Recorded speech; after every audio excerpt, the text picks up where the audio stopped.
오지숙은 한 달 만에 만난 아들의 얼굴을 보고 충격을 받았습니다. 세진의 왼쪽 눈 밑에 희미한 멍이 있었거든요. 세진아, 얼굴에 그게 뭐니?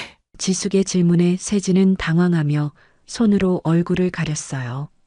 아, 이거요? 훈련하다가 넘어져서 그냥 별거 아니에요. 엄마. 전직 군인이었던 지숙은 직감적으로 알았습니다. 이건 단순한 훈련 중 사고가 아니라는 걸 말이에요. 오지숙은 아침 6시면 어김없이 눈을 뜹니다. 55세의 나이에도 몸에 밴 군대식 기상시간이죠. 전직 육군 대령이었던 지숙에게는 규칙적인 생활이 몸에 배어 있었습니다. 하지만 요즘 들어 아침이 예전 같지 않습니다.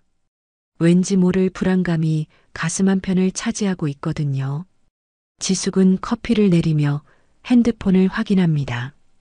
혹시 아들 세진에게서 문자라도 왔나 하는 마음에서요.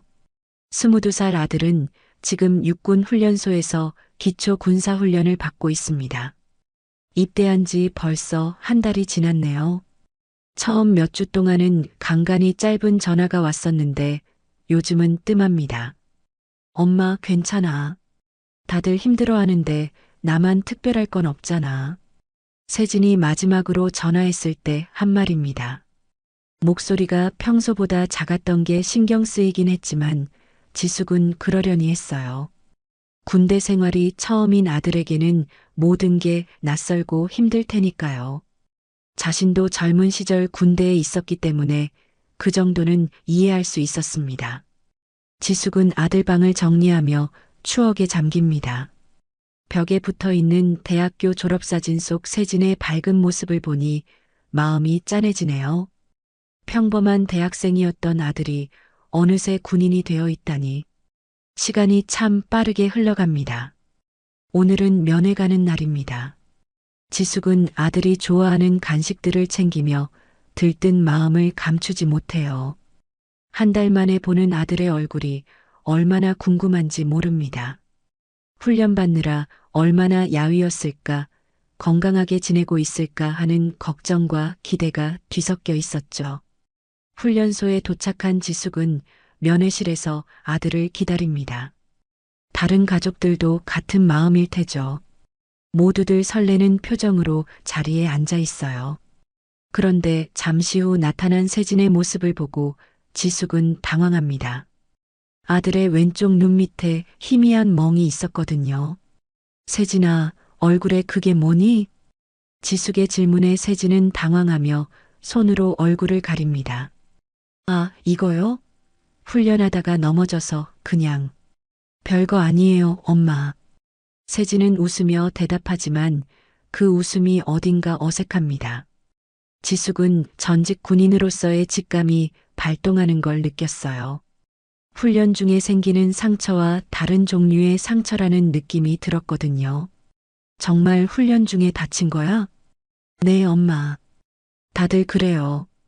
훈련이 빡세니까요. 걱정하지 마세요.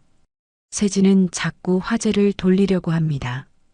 엄마가 가져온 간식 이야기, 집에서 지내는 이야기로 말이죠. 하지만 지숙의 눈에는 아들의 표정이 평소와 다르게 보였습니다. 뭔가 위축되어 있고 시선도 자꾸 피하고 있어요. 면회 시간이 끝나갈 무렵 지숙은 조심스럽게 물어봅니다. 혹시 힘든 일 있으면 언제든 말해. 엄마가 해줄 수 있는 건 뭐든 할게. 세진은 잠시 망설이는 듯한 표정을 짓더니 고개를 젓습니다. 괜찮아요, 엄마. 정말 별일 없어요. 그냥 적응하는 중이에요. 하지만 지숙은 마음이 편하지 않았어요. 집으로 돌아가는 길 내내 아들의 얼굴에 있던 멍이 머릿속에서 떠나지 않았습니다. 그리고 아들의 어색한 웃음도요. 뭔가 숨기고 있다는 느낌이 강하게 들었거든요. 그날 밤 지숙은 잠들지 못하고 뒤척입니다. 혹시 자신이 너무 예민하게 생각하는 건 아닐까 하는 생각도 들었지만 모성 본능이 자꾸 경고음을 울려댔어요. 아들이 뭔가 힘든 상황에 처해 있다는 느낌을 지울 수가 없었습니다. 며칠이 지났지만 지숙의 마음은 여전히 무겁습니다. 아들 얼굴에 있던 멍이 자꾸 떠올라서 일상생활에 집중하기 어려워요. 혹시 자신이 과민 반응하는 건 아닐까 싶어서 군대 다녀온 조카에게 전화도 걸어봤습니다. 훈련 중에 멍드는 일이 흔한가? 글쎄요, 이모. 장애물 훈련하다가 다치는 경우는 있지만 얼굴에 멍이 드는 건 좀 이상하긴 해요. 조카의 대답이 지숙의 불안을 더욱 키웠어요. 그래도 다음 주 면회까지는 기다려보자고 마음먹었습니다. 아마 그때쯤이면 멍도 다 나았을 테고 아들의 표정도 밝아져 있겠죠. 두 번째 면회 날이 왔습니다. 지숙은 이번에도 아들이 좋아하는 음식들을 준비해서 훈련소로 향했어요. 하지만 면회실에 나타난 세진을 보고 지숙은 충격을 받습니다.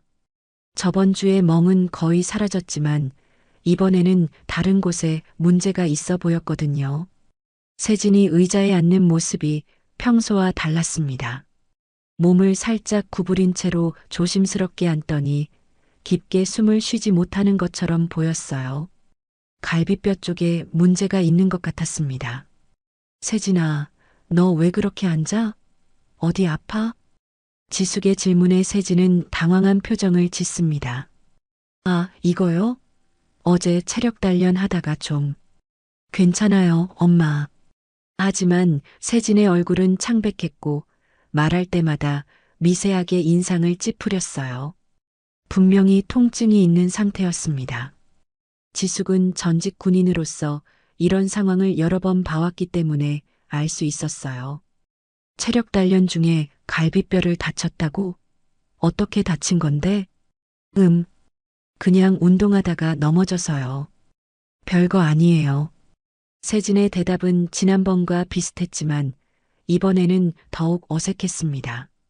눈을 제대로 마주치지도 못하고 자꾸 다른 곳을 바라봤어요. 그리고 면회 중간중간 갈비뼈 부분을 조심스럽게 만지는 모습도 보였습니다. 의무실에는 갔어? 네, 갔어요. 별 문제 없다고 하더라고요. 지숙은 아들의 말을 믿고 싶었지만 뭔가 석연치 않았어요. 갈비뼈에 문제가 있다면 최소한 며칠은 안정을 취해야 하는데 세진은 여전히 훈련을 받고 있다고 했거든요. 면회 시간 중반쯤 세진이 갑자기 말합니다. 엄마, 다음 주 면회는 안 와도 될 것 같아요. 왜? 무슨 일 있어? 아니에요. 그냥 훈련이 바빠져서요. 그리고 면회 나오는 것도 좀 힘들고요. 지숙은 순간 가슴이 철렁했습니다. 아들이 면회를 거부하는 이유가 뭘까요? 평소 같으면 엄마를 보는 걸 좋아했는데 말이에요. 혹시 누군가가 아들에게 면회를 받지 말라고 압박을 가한 건 아닐까 하는 생각이 들었어요. 세진아, 엄마한테 할 말 없어? 정말 아무 일도 없는 거야? 세진은 잠시 망설이더니 고개를 젓습니다. 하지만 그 순간 지숙은 아들의 눈에서 무언가를 읽었어요. 도움을 요청하는 듯한, 하지만 동시에 그러지 말라고 경고하는 듯한 복잡한 감정이었습니다. 면회가 끝나고 집으로 돌아온 지숙은 더 이상 참을 수 없었어요. 아들의 상태가 심상치 않다는 확신이 들었거든요. 그날 밤 지숙은 훈련소 민원 담당실에 전화를 걸었습니다. 훈련병 윤세진의 어머니인데요. 아들이 다쳤다고 하는데 정확한 상황을 알고 싶습니다. 확인해 보겠습니다. 잠시만 기다리세요. 몇 분 후 돌아온 대답은 지숙을 더욱 당황시켰어요. 의무 기록을 확인해 봤는데 외상 관련 진료 기록은 없습니다. 특별한 문제 없이 훈련받고 있는 것으로 나와 있네요. 그럴 리가 없는데요. 분명히 다쳤다고 했거든요. 어머님, 혹시 훈련병이 관심을 끌기 위해서 그런 말을 한 건 아닐까요? 간혹 그런 경우가 있거든요. 지숙은 화가 났지만 목소리를 가다듬었습니다. 제가 전직 군인입니다. 아들 상태를 보면 분명히 문제가 있어요. 정식으로 의무 기록을 요청하겠습니다. 그렇게 하시려면 공식 절차를 밟으셔야 합니다.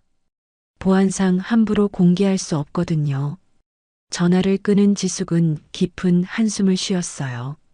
뭔가 조직적으로 숨기려는 느낌이 강하게 들었거든요. 아들에게 무슨 일이 일어나고 있는 걸까요? 그리고 왜 의무 기록에는 아무것도 남아있지 않은 걸까요? 지숙은 결심했습니다. 반드시 진실을 알아내겠다고 말이에요. 아들을 지키기 위해서라면 무엇이든 할 준비가 되어 있었습니다. 지숙은 밤새 잠을 이루지 못했습니다. 아들의 창백한 얼굴과 훈련소 측의 시큰둥한 반응이 머릿속을 맴돌았거든요. 다음 날 아침 지숙은 정식으로 의무기록 열람을 신청하기로 결심했어요. 전직 군인 출신이라는 자격을 내세워서라도 진실을 알아내야 했습니다. 훈련소 행정실에 직접 찾아간 지숙은 담당자와 마주 앉았어요. 중년의 부사관이 서류를 뒤적이며 말합니다. 윤세진 훈련병 관련 기록 열람 신청이시죠? 일단 신분증과 가족관계 증명서가 필요합니다. 지숙은 미리 준비해온 서류들을 내밀었어요. 담당자는 서류를 확인한 후 컴퓨터를 두드리기 시작했습니다. 몇 분 후 그가 고개를 갸우뚱하더니 말했어요. 이상하네요. 여기 의무 기록을 보면 외상이나 치료 기록이 전혀 없습니다. 정말 건강하게 훈련받고 있는 것 같은데요. 그럴 리가 없어요. 분명히 다쳤다고 했거든요. 어머님, 혹시 훈련병이 거짓말을 한 건 아닐까요? 가끔 집에 가고 싶어서 그런 말을 하는 경우가 있거든요. 지숙은 답답함을 느꼈지만 참고 기록 사본을 요청했어요. 며칠 후 받은 의무 기록을 보던 지숙은 깜짝 놀랐습니다. 기록상으로는 정말 아무 문제가 없어 보였거든요. 하지만 자세히 살펴보니 이상한 점이 있었어요. 지난 면회에서 아들이 갈비뼈 통증을 호소했던 날짜를 확인해 보니 그날 의무실 진료 기록이 있었습니다. 그런데 내용은 외상 없음, 이상 없음이라고 되어 있었어요. 더 이상한 건 그날 세진이 면회를 나오지 못했다고 했는데 기록상으로는 정상적으로 진료를 받은 것으로 나와 있었다는 점이었습니다. 분명히 전날 세진이는 면회를 못 나온다고 했는데 어떻게 의무실에는 갔다는 거지? 지숙은 뭔가 조작된 냄새를 맡았어요. 기록의 날짜와 실제 상황이 맞지 않았거든요. 더욱 의심스러운 건 모든 기록이 너무 깔끔하다는 점이었습니다. 보통 군 의무 기록이라면 사소한 것까지 다 기록하는데 세진의 기록은 마치 문제가 없다는 걸 강조하려는 듯 보였어요. 지숙은 결국 과거 동기였던 김창기 훈련소장을 찾아가기로 했습니다. 육군사관학교 동기였던 창기와는 오랜 세월 연락을 끊고 지냈지만 이런 상황에서는 개인적인 연줄이라도 써봐야 했어요. 훈련소장실 앞에서 지숙은 잠시 망설였습니다. 창기와는 과거에 좋지 않은 일이 있었거든요. 승진 과정에서 서로 경쟁하다가 사이가 틀어진 적이 있었어요. 하지만 아들을 위해서라면 개인적인 감정은 접어둘 수밖에 없었습니다. 오랜만이네, 지숙아. 김창기는 냉담한 표정으로 지숙을 맞았어요. 예전에 따뜻했던 모습은 온데간데 없었습니다. 창기야, 우리 아들 일로 왔어. 뭔가 이상한 것 같은데. 무슨 소리야? 윤세진 훈련병 말하는 거지? 아무 문제 없이 훈련받고 있던데. 지숙은 의무 기록의 이상한 점들을 설명했어요. 날짜가 맞지 않는다는 점, 너무 깔끔하게 정리된 기록들, 그리고 아들의 실제 상태와 다른 내용들을 말이죠. 김창기는 지숙의 말을 다 듣고 나서 차갑게 웃었습니다. 지숙아, 너 아직도 군대가 정의롭다고 믿는 거냐? 그 말에 지숙은 충격을 받았어요. 과거 함께 국가를 위해 복무했던 동기가 이런 말을 한다니 믿을 수가 없었거든요. 무슨 말이야, 창기야? 여기는 훈련소야. 훈련병들이 남자로 거듭나는 곳이지. 조금 거칠게 당하는 것도 훈련의 일부라고. 거칠게 당한다는 게 무슨 뜻이야? 김창기는 대답 대신 창밖을 바라보았어요. 그 침묵이 지숙에게는 답이었습니다. 정말로 뭔가 일어나고 있다는 확신이 들었거든요. 창기야, 제발 솔직하게 말해줘. 우리 아들에게 무슨 일이 일어나고 있는 거야? 지수가, 내가 할 수 있는 최선은 조용히 있는 거야. 괜히 문제 키우지 말고. 김창기의 말에는 경고의 의미가 담겨 있었어요. 더 파고들면 안 된다는 뜻이었죠. 하지만 지숙은 물러설 수 없었습니다. 내가 조용히 있을 수 없어. 내 아들이 다치고 있는데. 그럼 어쩔 거야? 군대 상대로 싸울 거야? 필요하다면 그렇게 할 거야. 지숙의 단호한 대답에 김창기는 한숨을 쉬었어요. 지숙아, 내가 생각하는 것보다 일이 복잡해. 여기서 그만둬. 훈련 소장실을 나서며 지숙은 확신했어요. 분명히 조직적인 은폐가 이루어지고 있다는 걸 말이죠. 심지어 과거 동기까지 입을 다물고 있다는 건 문제가 생각보다 심각하다는 뜻이었습니다. 지숙은 다른 방법을 찾아야 했어요. 공식 채널로는 한계가 있다는 걸 깨달았거든요. 그날 밤 지숙은 인터넷을 뒤져가며 군 인권센터 연락처를 찾았습니다. 이제는 외부의 도움을 받을 때가 왔어요. 지숙은 군 인권센터에 전화를 걸었습니다. 몇 번의 통화 끝에 드디어 담당자인 서수민과 연결됐어요. 서수민은 지숙의 상황을 들은 후 직접 만나자고 제안했습니다. 어머님, 이런 문제는 전화로 처리하기 어려워요. 저희 사무실로 오실 수 있나요? 며칠 후 인권센터 사무실에서 만난 서수민은 30대 초반의 여성이었어요.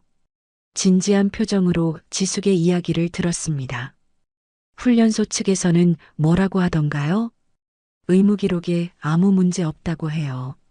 하지만 기록 날짜가 이상하고 아들 상태도 심상치 않아요. 서수민은 고개를 끄덕이며 메모를 했어요. 그러더니 조심스럽게 입을 열었습니다. 어머님, 혹시 그 훈련소에서 최근에 다른 문제가 있었는지 아세요? 무슨 말씀이죠? 사실 저희에게도 몇 건의 신고가 들어온 적이 있어요. 하지만 구체적인 증거가 없어서 조사하기 어려웠거든요. 지숙은 가슴이 두근거렸어요. 자신의 직감이 맞았다는 증거였거든요. 어떤 신고들이었나요? 서수민은 잠시 망설이더니 파일을 꺼냈습니다. 비공식적으로 말씀드리는 거예요. 몇 달 전부터 그 훈련소에서 훈련병들이 원인 모르게 다치는 사건들이 있었어요. 하지만 모두 의무기록상으로는 문제 없다고 처리됐죠. 그럼 정말로 뭔가 일어나고 있다는 거네요? 추측일 뿐이에요. 하지만 어머님 아들 거는 좀 다를 수도 있어요. 서수민은 컴퓨터를 켜더니 뭔가를 찾기 시작했어요. 몇 분 후 그가 화면을 지숙에게 보여줬습니다. 이건 그 훈련소 생활관 복도 CCTV예요. 화질이 좋지 않지만 한번 보세요. 화면 속에는 흐릿한 영상이 재생되고 있었어요. 밤늦은 시간 생활관 복도에서 누군가가 다른 사람의 머리채를 잡고 끌고 가는 모습이 보였습니다. 피해자는 저항하는 듯 보였지만 결국 복도 끝으로 사라졌어요. 저 사람이 누구인지 알 수 있나요? 화질이 너무 안 좋아서 신원 확인은 어려워요. 하지만 시간대를 보면 정규 훈련 시간이 아니에요. 지숙은 화면을 다시 자세히 봤습니다. 끌려가는 사람의 체격이 세진과 비슷해 보였어요. 하지만 확실하지는 않았습니다. 이런 일이 자주 있었나요? 이 영상은 한 달 전 것이에요. 그런데 문제는 그 이후예요. 서수민은 다른 자료를 꺼냈습니다. 그 시기 이후로 그 소대에서 훈련받던 훈련병 3명이 갑자기 사라졌어요. 사라졌다는 게 무슨 뜻이죠? 병가나 타부대 전출 명목으로 모두 다른 곳으로 보내졌어요. 이유도 제각각이고 병명도 명확하지 않아요. 지숙은 소름이 돋았어요. 체계적으로 증거를 없애고 있다는 느낌이 들었거든요. 혹시 그 훈련병들과 연락할 수 있나요? 그게 문제예요. 개인정보라서 저희도 함부로 공개할 수 없거든요. 하지만 서수민은 주변을 둘러보더니 목소리를 낮췄어요. 비공식적으로 한 명과 연락이 닿았어요. 그런데 그 훈련병이 정신과 치료를 받고 있다고 하더라고요. 정신과 치료요? 네. 외상 후 스트레스 장애 증상이라고 해요. 하지만 무슨 일로 그렇게 됐는지는 말하지 않아요. 지숙의 머릿속이 복잡해졌어요. 아들이 그 훈련병들과 같은 상황에 처해 있는 건 아닐까 하는 두려움이 밀려왔거든요. 제가 직접 그 생활관에 들어가 볼 수 있을까요? 그건 불가능해요, 어머님. 보안구역이거든요. 지숙은 답답함을 느꼈어요. 아들이 위험에 처해 있을 수도 있는데 손 놓고 있을 수만은 없었습니다. 그럼 어떻게 해야 하죠? 일단 공식적인 조사 요청을 해보세요. 저희가 도울 수 있는 부분은 최대한 도와드릴게요. 서수민은 조사 요청서 양식을 건네주었어요. 하지만 어머님, 한 가지 조심하셔야 할 게 있어요. 뭔가요? 만약 정말로 조직적인 문제라면 이미 저희 움직임도 알고 있을 가능성이 있어요. 어머님이나 아드님에게 압박이 있을 수도 있거든요. 지숙은 순간 겁이 났지만 곧 마음을 다잡았어요. 아들을 지키기 위해서라면 위험을 감수할 수밖에 없었습니다. 알겠어요. 그래도 해보겠어요. 집으로 돌아온 지숙은 더욱 확신했습니다. 세진이 처한 상황이 단순한 훈련 중 사고가 아니라는 걸 말이에요. 체계적이고 조직적인 문제가 있다는 증거들이 하나씩 드러나고 있었거든요. 그날 밤 지숙은 결심했습니다. 더 이상 기다릴 수 없다고요. 내일 당장 훈련소에 가서 직접 확인해 보겠다고 말이에요.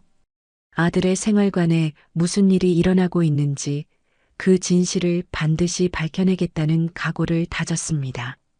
사라진 훈련병들, 조작된 의무기록, 그리고 입을 다문 훈련소장까지 모든 퍼즐 조각들이 하나의 그림을 그려가고 있었어요. 지숙은 며칠 동안 고민한 끝에 결단을 내렸습니다. 공식 채널로는 한계가 있다는 걸 깨달았거든요. 이제는 내부 사람을 통해 진실을 알아내야 할 때였어요. 그래서 생각해낸 사람이 민지호 중사였습니다. 의무기록 담당자라면 실제 상황을 알고 있을 가능성이 높았거든요.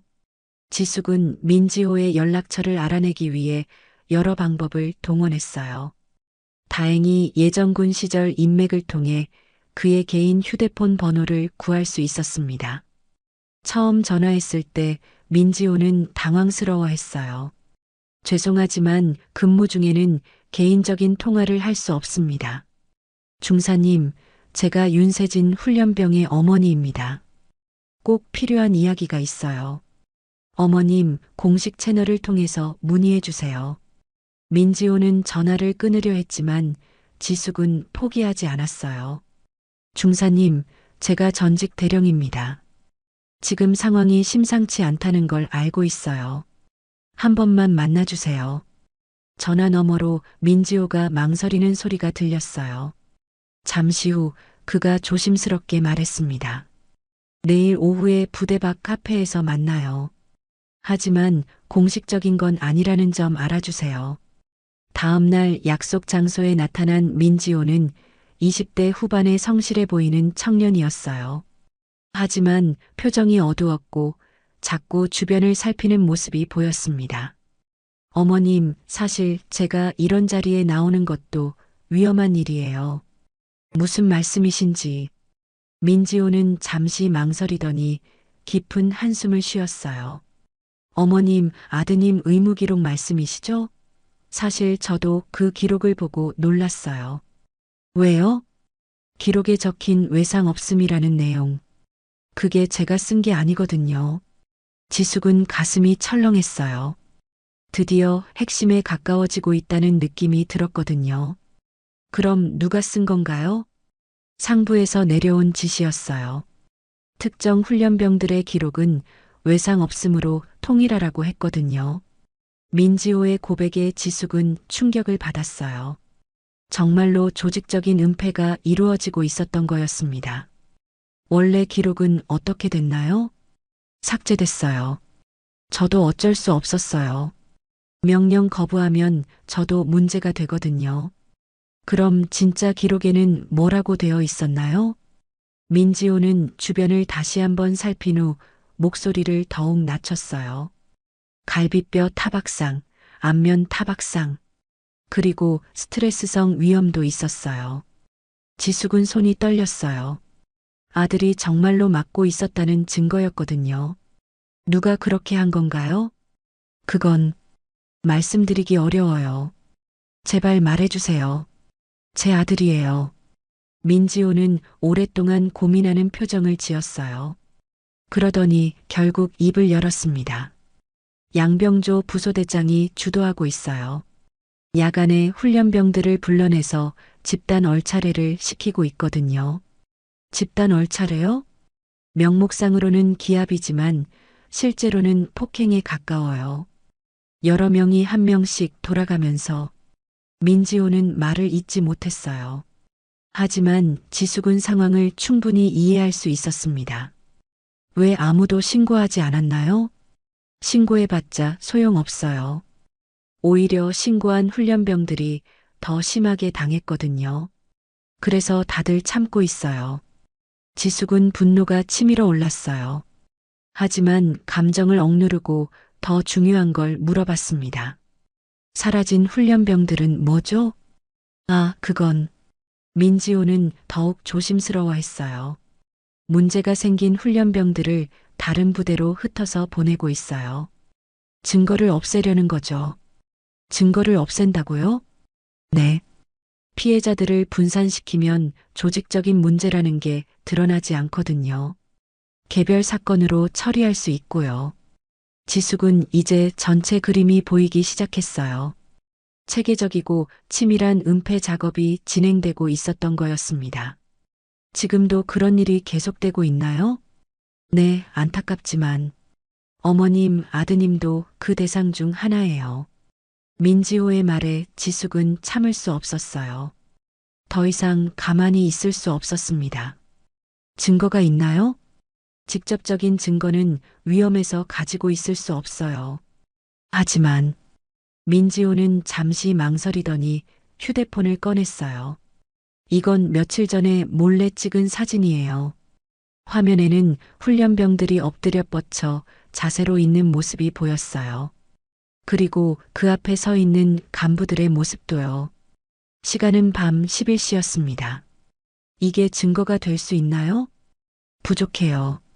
더 결정적인 증거가 필요할 거예요. 지숙은 마음을 굳혔어요. 중사님, 제가 직접 나서겠어요.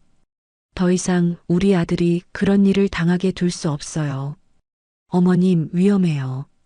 자칫하면 아드님이 더 큰 피해를 볼 수도 있어요. 그래도 해야 해요. 지금까지 모른 척 했던 것만으로도 충분해요. 민지호는 복잡한 표정을 지었어요. 양심과 현실 사이에서 갈등하고 있는 게 보였거든요. 만약 정말로 하시겠다면 저도 도울 수 있는 선에서 도와드릴게요. 하지만 신중하게 하셔야 해요. 카페를 나서며 지숙은 결심했습니다. 이제는 진짜 전쟁을 시작할 때가 왔다고요. 아들을 지키기 위해서라면 무엇이든 할 준비가 되어 있었습니다. 민지호와의 만남 이후 지숙은 며칠 동안 고민에 빠졌습니다. 어떻게 하면 아들을 구할 수 있을지, 그리고 동시에 더 큰 피해를 막을 수 있을지 생각해 봤어요. 결국 지숙은 마지막으로 아들과 직접 대화해 보기로 결심했습니다. 진실을 듣고 싶었거든요. 특별 면회를 신청한 지숙은 훈련소 면회실에서 세진을 기다렸어요. 이번에는 평소와 달리 간식도 준비하지 않았습니다. 대화에만 집중하고 싶었거든요. 세진이 면회실에 들어왔을 때 지숙은 깜짝 놀랐어요. 아들의 모습이 지난번보다 더 수척해 보였거든요. 얼굴은 창백했고 눈가에는 어두운 그림자가 져 있었습니다. 세진아. 지숙은 아들의 손을 잡으며 조심스럽게 말을 꺼냈어요. 엄마가 알고 있어. 내가 지금 어떤 상황에 있는지. 세진은 순간 당황한 표정을 지었어요. 그러더니 고개를 떨구며 말했습니다. 엄마, 무슨 말씀이세요? 양병조 부소대장 이야기야. 그리고 야간에 벌어지는 일들 말이야. 세진의 얼굴이 하얗게 질렸어요. 지숙은 아들의 반응만 봐도 모든 게 사실이라는 걸 알 수 있었습니다. 엄마, 어떻게? 그건 중요하지 않아. 지금 솔직하게 말해줘. 정말로 무슨 일이 일어나고 있는 거야? 세진은 한참 동안 말을 하지 못했어요. 그러더니 갑자기 눈물을 흘리기 시작했습니다. 엄마, 제발 그만해. 더 이상 파고들지 마. 왜 그만두라는 거야? 나만 참으면 다 끝나는 거야. 제발 엄마. 세진의 목소리는 절망적이었어요. 하지만 지숙은 포기할 수 없었습니다. 세진아, 엄마한테 정확히 말해줘. 내가 어떤 일을 당하고 있는지. 세진은 오랫동안 망설이더니 결국 입을 열었어요. 매일 밤 11시쯤 되면 부소대장이 와요. 그리고 우리를 복도로 불러내죠. 그 다음에는 엎드려 뻗쳐를 시켜요. 1시간씩, 2시간씩. 그리고 중간중간 발로 차고 주먹으로 때려요. 지숙은 주먹을 꽉 쥐었어요. 분노가 치밀어 올랐지만 참고 들었습니다. 왜 아무도 신고하지 않았어? 처음에는 누군가 신고했어요. 하지만 그 사람이 더 심하게 당했어요. 그 이후로는 아무도 입을 열지 않아요. 의무실에는 안 갔어? 갔어요. 하지만 의무병이 거짓으로 기록하라고 하더라고요. 상부 지시라면서요. 세진의 고백에 지숙은 모든 게 확실해졌어요. 민지호가 말한 것들이 모두 사실이었던 거였습니다. 세진아, 엄마가 도와줄게. 더 이상 그런 일 당하지 않게 해줄게. 하지만 세진은 고개를 저었어요. 엄마, 안 돼요. 만약 엄마가 나서면 저만 더 큰 일 당해요. 그럼 어떻게 하라는 거야? 계속 당하고만 있으라고? 이제 얼마 안 남았어요. 훈련 끝나면 자대 배치받잖아요. 그때까지만 참을게요. 세진의 말에 지숙은 가슴이 미어졌어요. 아들이 자신을 지키려고 침묵하고 있다는 걸 알았거든요. 세진아, 엄마는 내가 다치는 걸 볼 수 없어. 엄마. 세진은 더 이상 말을 하지 못하고 울기만 했어요. 지숙도 눈물이 났지만 참았습니다. 지금은 울 때가 아니었거든요. 세진아, 엄마가 과거에 군대에 있을 때도 이런 일이 있었어. 하지만 그때 엄마는 아무것도 하지 못했어. 그게 지금까지 후회야. 지숙은 아들의 손을 더 꽉 잡았어요. 이제는 달라. 엄마가 너를 지킬 거야. 그리고 너 같은 아이들이 더 이상 이런 일 당하지 않게 할 거야. 엄마, 정말 위험해요. 그 사람들 무서워요. 엄마도 무서워. 하지만 더 무서운 건 내가 아무것도 하지 않는 거야. 면회 시간이 끝나갈 무렵 지숙은 아들에게 마지막으로 말했어요. 세진아, 엄마를 믿어. 반드시 이 일을 해결할게. 엄마. 그리고 내가 용기 내줘서 고마워. 엄마한테 진실을 말해줘서. 면회실을 나서며 지숙은 마음을 굳혔어요. 이제는 정말로 행동에 나설 때가 왔습니다. 아들의 눈물을 더 이상 볼 수 없었거든요. 집으로 돌아온 지숙은 곧바로 서수민에게 전화를 걸었어요. 수민 씨, 결정적인 증언을 확보했어요. 이제 본격적으로 시작해야 할 것 같아요. 어떤 증언인가요? 직접 만나서 이야기해요. 그리고 언론에도 알려야 할 것 같아요. 지숙은 더 이상 조용히 해결할 수 있는 문제가 아니라는 걸 깨달았어요. 이제는 세상에 알리고 공론화시켜야 할 때였습니다. 그날 밤 지숙은 아들이 흘린 눈물을 생각하며 다짐했어요. 반드시 정의를 실현하겠다고, 그리고 다시는 이런 일이 일어나지 않게 하겠다고 말이에요. 전쟁이 시작된 거였습니다. 엄마의 전쟁이요. 지숙은 더 이상 망설이지 않았습니다. 아들의 눈물을 본 순간 모든 걸 걸기로 결심했거든요. 다음 날 아침 지숙은 서수민과 만나 모든 정보를 공유했어요. 그리고 함께 구체적인 행동 계획을 세웠습니다. 어머님, 이제 언론에 제보하는 게 맞는 것 같아요. 하지만 확실한 증거가 더 필요해요. 서수민의 말에 지숙은 고개를 끄덕였어요. 그때 지숙의 휴대폰이 울렸습니다. 민지호에게서 온 문자였어요. 어머님, 급한 일이 생겼어요. 만나야 할 것 같습니다. 지숙과 서수민은 급히 민지호를 만나러 갔어요. 카페에서 만난 민지호의 표정은 심각했습니다. 어머님, 큰일 났어요. 양병조 부소대장이 뭔가 눈치챈 것 같아요. 무슨 말이에요? 오늘 아침에 저를 따로 불러서 윤세진 훈련병 어머니와 연락한 적 있냐고 물어보더라고요. 지숙은 가슴이 철렁했어요. 이미 그들의 움직임이 노출된 거였습니다. 뭐라고 대답했어요? 모른다고 했어요. 하지만 믿지 않는 눈치였어요. 서수민이 걱정스럽게 말했어요. 이제 시간이 얼마 없을 것 같아요. 빨리 행동해야 해요. 민지호가 주머니에서 USB를 꺼냈어요. 어머님, 이거 받으세요. 제가 몰래 복사해둔 원본 의무 기록들이에요. 정말요? 네. 그리고 야간 폭행 현장을 녹음한 파일도 있어요. 며칠 전에 몰래 녹음한 거예요. 지숙은 USB를 받으며 민지호에게 고마움을 표했어요. 드디어 결정적인 증거를 확보한 거였습니다. 중사님, 위험하지 않을까요? 이미 위험해요. 하지만 더 이상 보고만 있을 수는 없어요. 그날 오후 지숙은 몇 개의 언론사에 제보 전화를 걸었어요. 처음에는 반신반의하던 기자들도 녹음 파일을 들려주자 태도가 달라졌습니다. 이거 대단한 건데요? 당장 취재에 들어가겠습니다.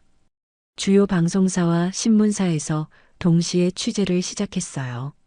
지숙은 국회에도 진정서를 제출했고 국정감사를 요구했습니다. 국방부 인권위원회에도 공식 진정을 냈어요. 하지만 훈련소 측의 반응은 예상대로였습니다. 김창기 훈련소장은 언론과의 인터뷰에서 이렇게 말했어요. 해당 사안에 대해 내부 조사를 실시한 결과 절차상 문제는 발견되지 않았습니다. 일부 과장된 부분이 있는 것으로 보입니다.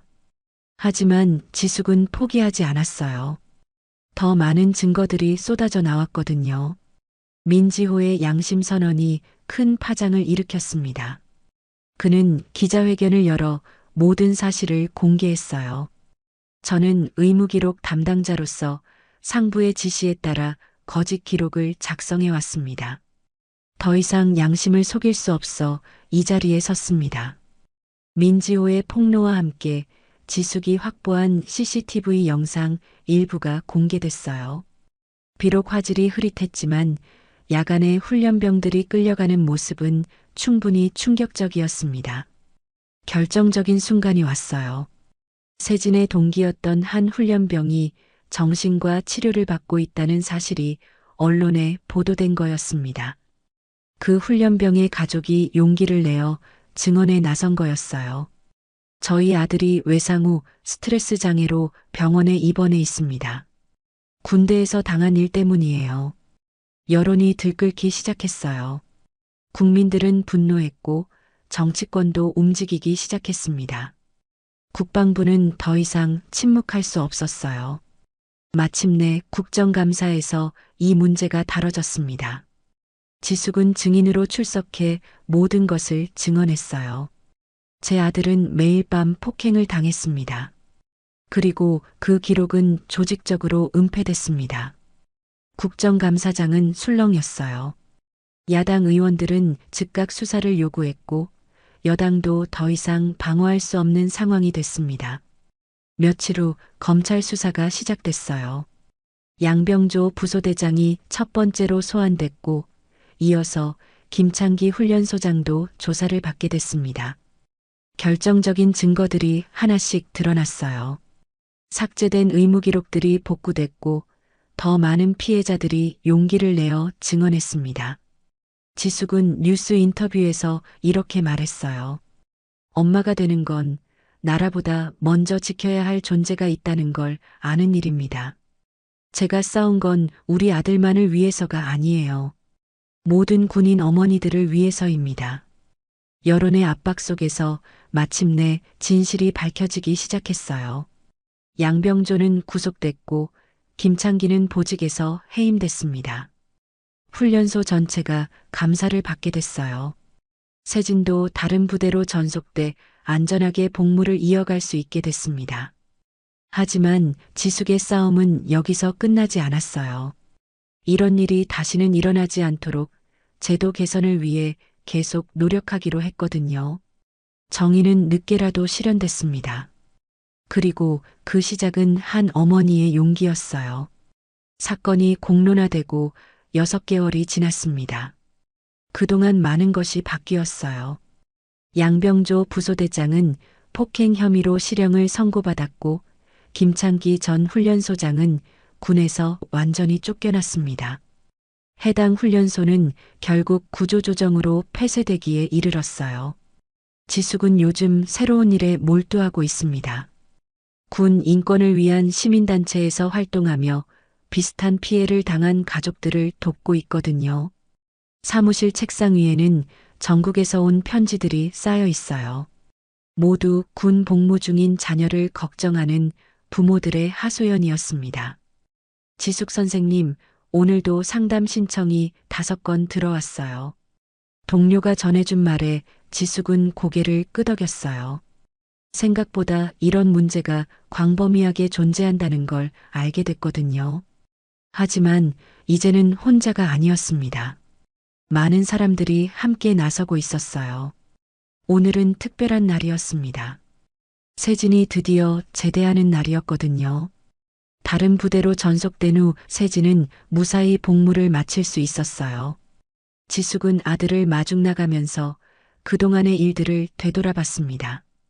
처음 아들 얼굴에서 멍을 발견했던 그 순간부터 지금까지 정말 험난한 여정이었어요. 제대복을 입고 나온 세진의 모습은 예전과 많이 달랐어요.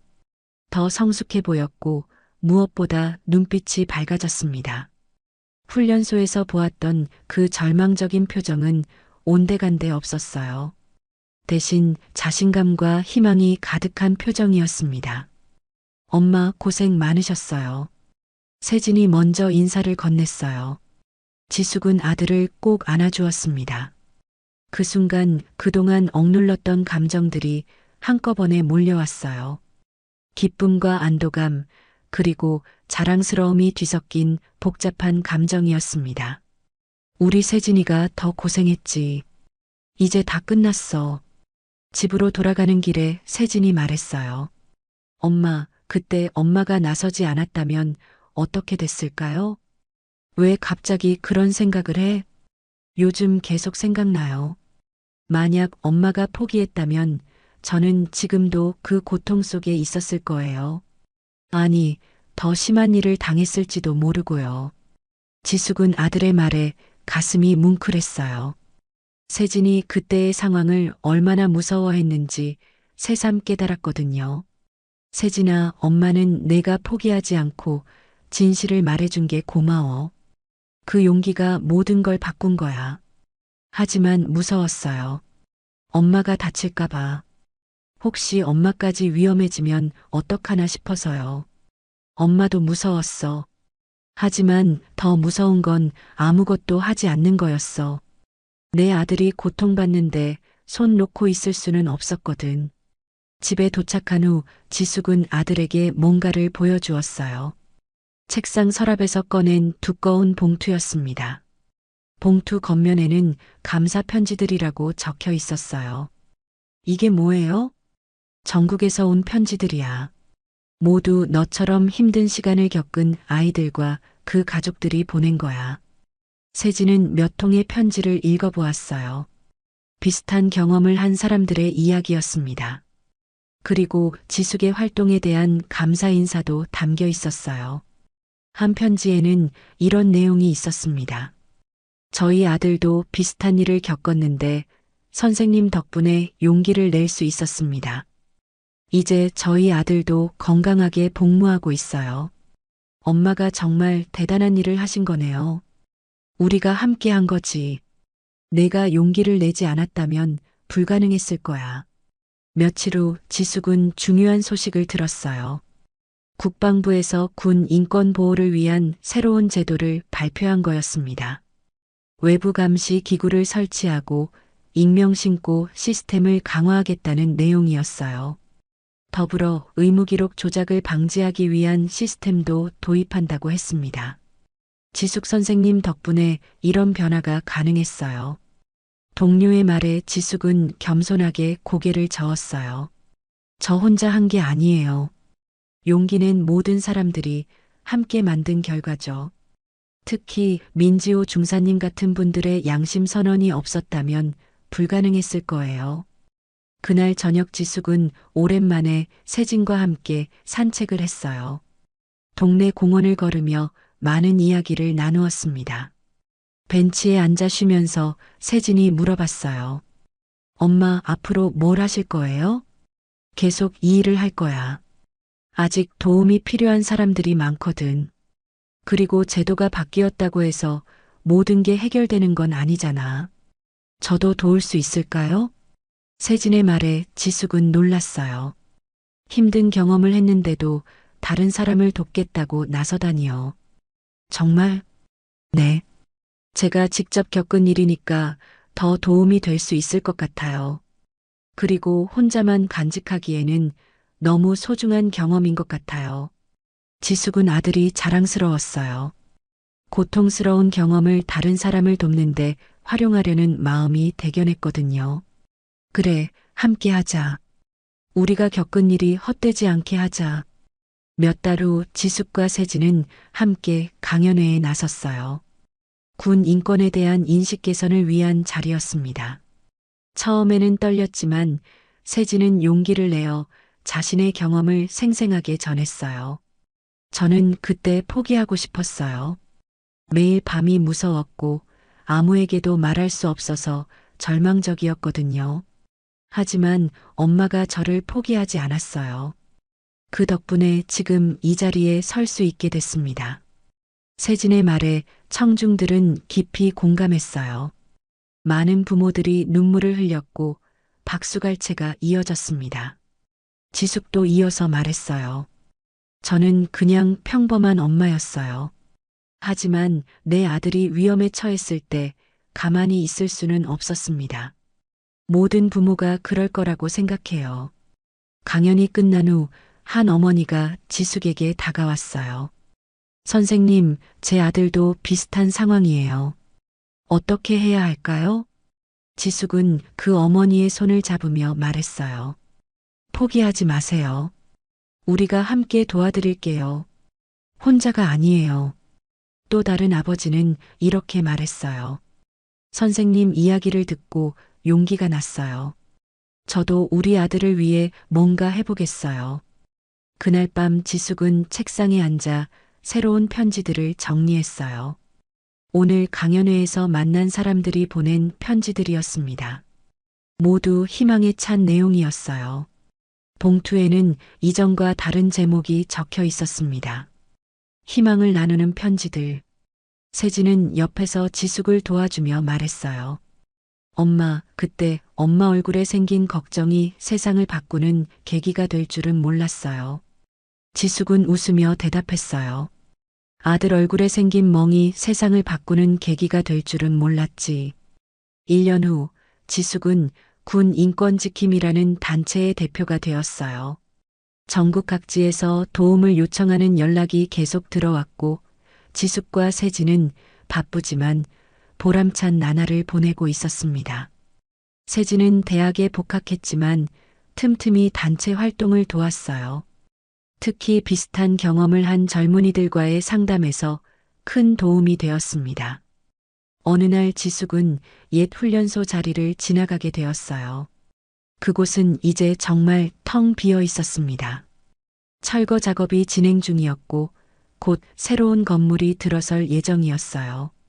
이제 그 훈련소에는 정말 아무도 없구나. 지숙은 혼잣말을 하며 그곳을 바라봤어요. 하지만 씁쓸하지 않았습니다. 그곳에서 시작된 변화가 전국으로 퍼져나가고 있었거든요. 그날 저녁 집에 돌아온 지숙은 세진과 함께 뉴스를 봤어요. 다른 지역에서도 군 인권 개선 사례가 보도되고 있었습니다. 지숙과 세진의 이야기에 영감을 받은 사람들이 각자의 자리에서 변화를 만들어가고 있었어요. 엄마, 우리가 시작한 변화가 이렇게 퍼져나가고 있네요. 그래, 이제 우리만의 이야기가 아니야. 모든 사람의 이야기가 된 거지. 밤늦게 지숙은 일기를 썼어요. 그날의 마지막 문장은 이랬습니다. 어머니의 사랑이 만들어낸 기적은 계속되고 있다. 그리고 앞으로도 계속될 것이다. 창밖으로 보이는 별들이 유난히 밝게 빛나고 있었습니다. 희망의 빛처럼 말이에요.